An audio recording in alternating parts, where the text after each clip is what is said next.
좋으신 주님의 평화가 오늘 우리 가운데 함께하기를 빕니다. 또 고향에 내려간 지체들, 또 멀리 여행 중인 지체들, 여러 가지 일들로 함께하지 못하지만 어느 곳에 있든지 주님의 평화가 함께하기를 빕니다. 오늘 설교의 제목은 버린 돌이 머릿돌이 된다라는 말인데요. 버린 돌이 머릿돌이 되는 경우가 참 많습니다. 금주간에도 이란의 여성인, 이름이 좀 어렵죠, 나르게스 모하마디라는 여성이 노벨 평화상을 수상했습니다. 이란 정부는 그녀를 인권 투쟁한다는 이유로 지금 옥에 가두어 놓은 상황입니다. 이란 정부는 그녀를 어떻게든 사회로부터 격리하고 재고 싶어 하지만 참 인류의 역사 속에서 인간의 등불을 지켜든 그녀는 머릿돌이 되어서 사람들이 기억할 만한 이름이 됩니다. 지난 10월 6일 올해의 노벨 평화상으로 이란 여성인 나르게스 모하마디라는 여성이 이렇게 수상하게 됐습니다. 그녀의 이름은 한 번씩 불러봐도 좋습니다. 여러분 따라해 보십시오. 나르게스 모하마디. 이런 이름, 모하마디. 이런 이름들은 기억할 필요가 있지요. 지난 9월에 이란에서 이 히잡을 제대로 착용하지 않았다는 이유로 체포되고 구금되었다가 시신으로 이렇게 돌아온, 그래서 의문사 있죠. 여성의 이름 또한 우리는 기억할 필요도 있습니다. 마흐사 아미디라는 여성의 이름들입니다. 많은 이름들이 있는데 어떻게든 권력자는 그 이름을 지워버리려 합니다. 그러나 우리는 그 이름들을 찾아내고 기억하고 그레함을 통하여서 역사의 정의를 이루신 하나님을 우리는 믿고 바라고 있습니다. 이란 정부는 1년여간 여성들이 이 히잡에 반대하는 시위를 이어가는데 더욱더 강한 처벌로 억누르려 하는 이런 사형 상황입니다. 모하메디는 이런 이야기를 했습니다. 언젠가 이란에서 사형 집행이 중단되고 이란 여성들이 이란의 인권 상황이 개선되었다고 말할 수 있는 상황이 속히 오기를 기대합니다라고 그녀는 이런 이야기들을 했는데요. 이란은 신정 국가를 선포하였지요. 이슬람 법에 의한 통치하는 나라. 그 이슬람 법에서 여성은 남성과 동등한 존재가 아니지요. 그 속에서 차별받고 학대받는 여성들의 목소리를 어떻게든 지우려는 이란 정부의 모습. 그 속에서 사람은 살아있고 자신의 목소리를 가진 이들의 목소리들을 듣게 됩니다. 어떻게 이런 일들이 일어날까? 권력을 권위로 삼을 때는 이런 일들이 늘 반복됩니다. 그러나 진리를 찾고 생명의 길을 구하는 사람들은 언제나 진리의 길을 걷게 됩니다. 참된 권위는 그 진리 안에 있습니다. 예수는 그 진리 안에 권위를 찾으려 했고, 예수와 대적했던 유대 지도자들은 자신들이 가지고 있는 권력을 권위의 근거로 삼아서 예수의 입을 막으려 했던 것이 복음서의 이야기입니다. 오늘 본문도 그러한 배경들을 계속해서 나아가는 권위의 문제를 다루고 있습니다. 내일은 무슨 날입니까? 10월 9일 한글날입니다. 한글의 창제의 정신은 읽을 때마다 참 저를 탄복해야 합니다. 한글 창제 580돌인데요. 1443년 1월에 이 세종대왕은 한글을 창제했고 1446년에 한글을 반포했습니다.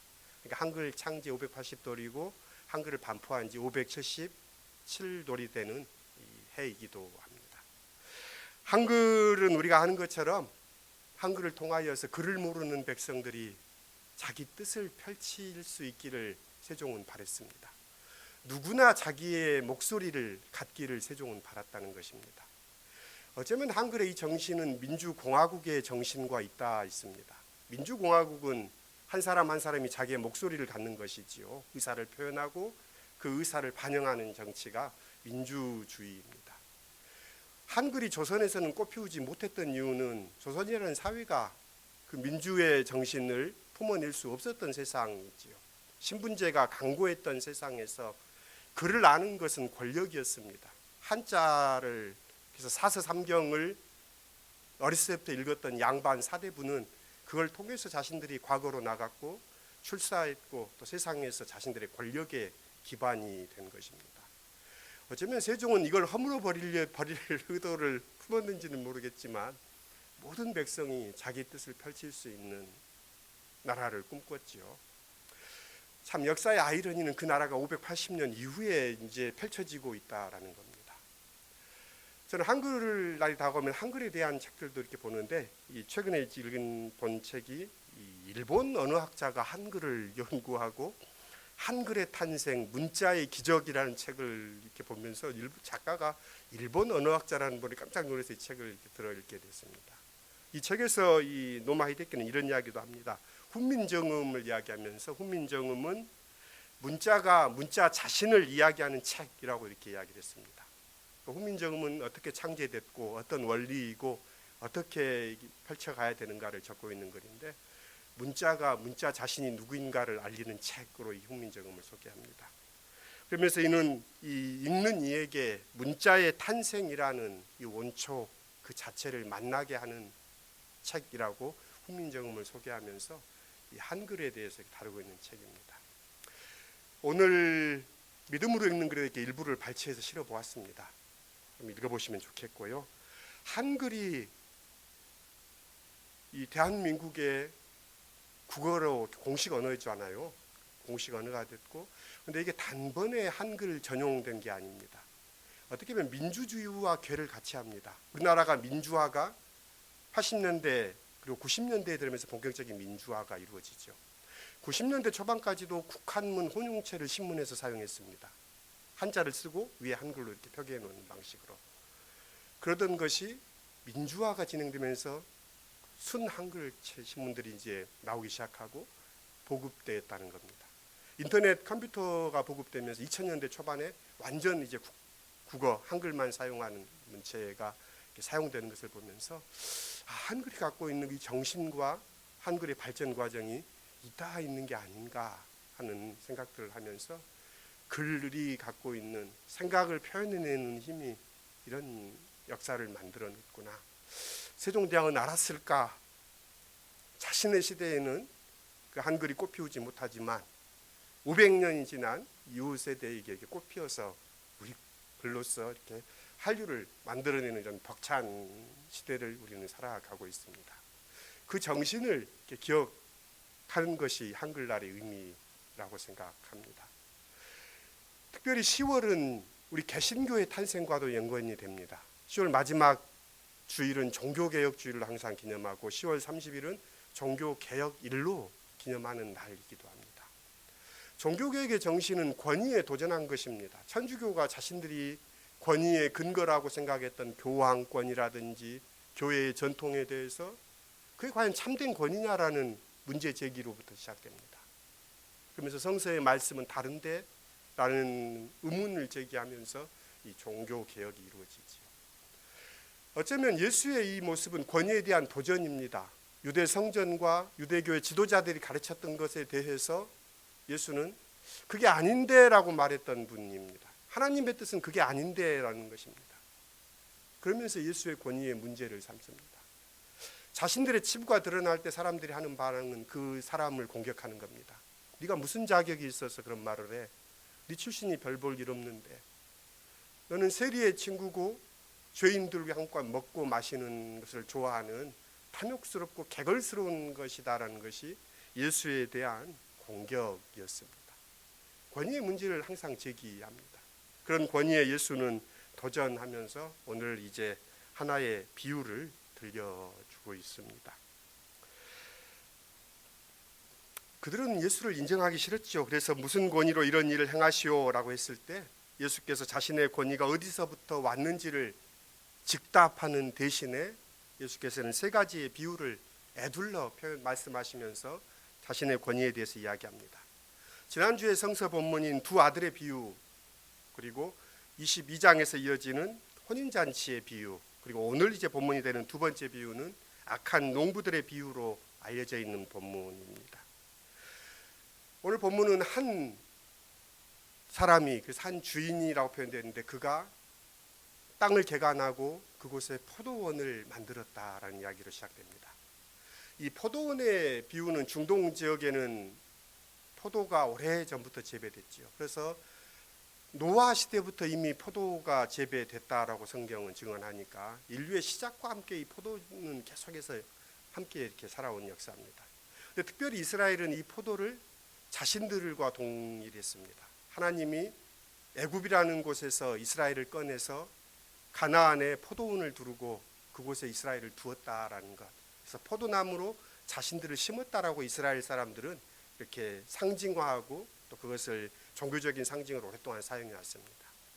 예수께서는 이 상징을 연장선상에서 이야기한 겁니다. 한 주인이 땅을 개간해서 그곳에 포도 농장을 만들고 좋은 포도나무들을 심고 그곳을 농부들을 고용해서 잠시간 맡기고 멀리 떠나게 됐던 이야기를 들려줍니다.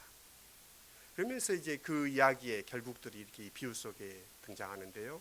이 비유는 우리가 익히 잘 알고 있습니다. 그래서 많은 사람들은 이 비유를 읽을 때마다 그리스도와 교회는 약한 농부의 비유를 의기양양하게 읽었습니다. 주인의 포도원을 맡았던 원래 농부들인 유대인들이 심판을 받고 새 농부인 그리스도교 교회가 포도원을 맡았다라고 이 비유를 이해했기 때문입니다.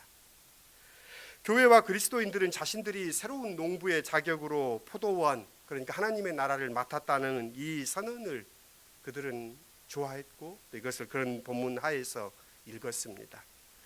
여기에서 심판받고 쫓겨난 이전 농부들은 유대교와 유대 종교 지도자들을 말하는 것입니다. 포도원을 이어받은 새 농부는 그리스도인들과 그리스도 교회로 전통적으로 해석했습니다. 이 해석은 틀리지는 않습니다. 마태의 이 비유를 통해 예루살렘이 실제로 AD 70년에 붕괴되고 유대인들이 유대 땅에서 철저히 진멸되고 추방되는 역사를 그들은 경험했기 때문입니다. 가까운 장래 유대 공동체는 로마군에 의해서 철저히 파괴될 것입니다. 무자비한 살육 중에 수많은 유대인들이 죽고 남은 자들은 로마 땅 곳곳으로 유배에 처하게 됩니다. 그야말로 이 비유의 심판이 그대로 이루어지는 것입니다. 포도원을 경작하는 특권을 하나님께로 받았던 유대인들이 몰락하는 이유도 비유가 말한 그대로입니다. 주인의 것을 차지하려는 악한 농부들처럼 유대인들은 하나님의 권위를 인정하기보다는 자신의 권리를 더 중요하게 여겼습니다. 그들은 하나님이 보낸 종들을, 예언자들을 거절하고 핍박하고 심지어는 죽이기도 했습니다. 마지막으로 보낸 주인의 아들은 존중하겠지 하고 보내지만 그 아들인 예수를 죽여버립니다. 이것은 명백히 반역에 해당하는 것으로 당연한 심판이 따라옵니다.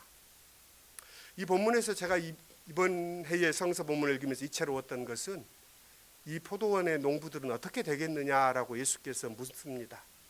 그러니까 유대인들의 대답입니다. 예수는 이렇게 말하진 않았는데 유대인들은 이렇게 말합니다. 주인이 와서 포도원 농부들을 다 진멸할 것입니다.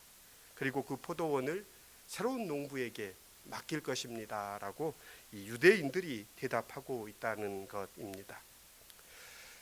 하나님은 진멸하시기를 즐겨하시는 분이 아니다라는 것이 성서가 우리에게 들려주는 바이지요.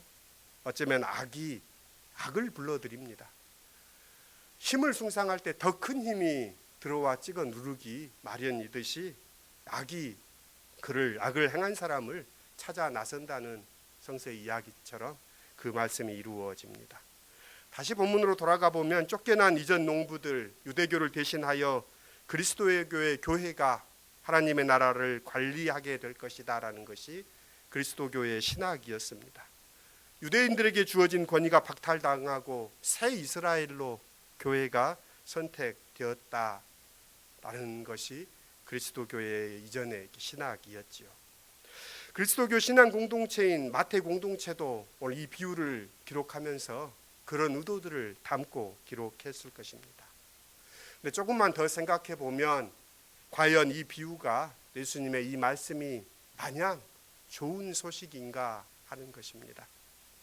마태복음을 쓰고 있는 공동체가 유대인들이었습니다. 주로 마태 공동체의 구성원들은 유대인들이었습니다. 이 말인즉 유대인들의 진멸 이야기를 읽고 있는 독자들이 유대인 출신의 그리스도인이라는 걸 생각한다면 그들은 이 비유를 읽으면서 자기 민족이 당할 몰락, 자기 민족이 겪게 될 비극을 대면하고 있는 셈입니다. 예수께서 자주 인용하셨고 유대 역사에 가장 오래 걸쳐서 기록된 이사야의 말씀 속에서도 그들이 행했던 일에 대해서 지적합니다. 유대교와 유대인들이 포도원 청지기로서 자격을 박탈당했다는 것은 자신과 자기 동족과 친족, 형제들이 받게 될 형벌을 밝히고 있습니다. 그러니 이 비유를 가슴을 치면서 읽지 않을 수 있겠습니까? 그런데 한 번만 더 생각해 보면 이 비극은 유대인들에게만 한정되지 않습니다. 유대인들을 대신해서 그 자리를 차지했다고 하는 그리스도교 교회도 하나님의 뜻을 실천하지 못할 때 그 꼴을 당한다는 것을 우리는 역사를 통해서 보게 됩니다. 실제로 프랑스 혁명이 일어나면서 이 프랑스 권력과 결탁했던 프랑스 천주교회는 시민혁명 때 사람들에게 버려져 많은 죽임을 당했지요. 자신들이 자랑했던 수도원과 교회가 다 이렇게 철저히 파괴됐던 경험들을 합니다. 또 20세기 초반에 러시아의 혁명을 통해서 러시아 정교회는 참 재정과 결탁했을 때 종교가 어떻게 타락하는가를 보여주고 철저히 몰락했던 경험들도 우리는 알고 있습니다. 오늘의 교회도 마냥 이 비유를 의기양양하게 읽을 수 없는 이유이기도 합니다. 해마다 종교개혁일이 다가오고 10월이 되면 제가 다시금 꺼내서 읽는 책이 있습니다. 이 도스토옙스키의 까라마조프 시인의 형제들인데요. 고전의 특징은 누구나 그 책은 알지만 읽는 사람이 드물다라는 것입니다. 종교개혁 기간이 되면 저는 다시 한번 읽어보리라 하지만 이 1500페이지 넘어가는 책을 다 읽기가 정말 쉽지가 않습니다. 그래서 참 시간이 안 간다 하고 생각할 때 좀 읽을 걸 하는 생각을 늘 합니다. 시간이 너무 잘 가는 요즘에 그 책을 읽고 있을 여유가 이렇게 없다 보니까 늘 읽는 대목이 있습니다. 까라마조프 시인의 형제들의 대신문관 편, 전반부에 한 400쪽 어간에 나오는 부분인데요. 그 책 부분의 한 부분을 늘 읽습니다. 거기에 이제 종교가 어떻게 타락했는가를, 권위의 문제를 이 책은 드러냅니다. 이 이야기 형식으로 들려줍니다. 스페인 세비야의 이야기라고 하면서 시작됩니다. 스페인 세비야는 중세시대에 이단 재판이 가장 많이 행해졌던 곳이고 마녀 상향을 공공연하게 하면서 조금만 다른 사람들을 이렇게 학살에 가깝게 죽였던 도시이기도 합니다. 그 세비야에 예수께서 재림하십니다. 그래서 많은 사람들이 보는 가운데 그 사람이 기적을 일으킵니다. 안진뱅이를 일으켜 세우고 장례 행렬이 나가고 있는데 그 앞에서 달리다고 하면서 소녀를 일으켜 세우기도 합니다. 세비야의 이 종교재판관은 그를 구금합니다. 체포합니다. 감옥에 가다 놓고 이제 저녁에 은밀하게 찾아옵니다. 사람들의 소문이 무성합니다. 그가 예수가 아닌가 이런 소문들이 이렇게 울려날 때 이 대신문관이 이제 그에게 와서 속삭이면서 당신은 왜 왔소라고 묻습니다. 당신은 왜 우리를 방해하러 왔소? 이렇게 물으면서 그가 했던 대사가 당신은 사람들에게 자유를 주려고 왔다고 하지만 사람들은 자유를 그렇게 갈망하지 않소. 사람들은 자유를 끝까지 추구할 의지조차도 없는 게 유약한 사람들이요. 우리는 그들을 빵과 신비와 권력으로 능히 다스릴 수 있어. 당신은 오지 말았어야 했소 하는 대목이 등장합니다. 그러니까 중세 종교가 어떻게 권력을 행사했는지를 이 까라마조프의 대신문관 편에는 드러내고 있습니다. 주인에게 바쳐야 할 것을 바치지 않고 주인이 보낸 종들과 아들을 함부로 대하고 자신들의 이득을 앞세운 농부들은 결국 주인의 권위를 부정한 것입니다. 물론 농부들에게도 권리는 있습니다. 그러나 그 권리는 주인으로부터 받은 것입니다.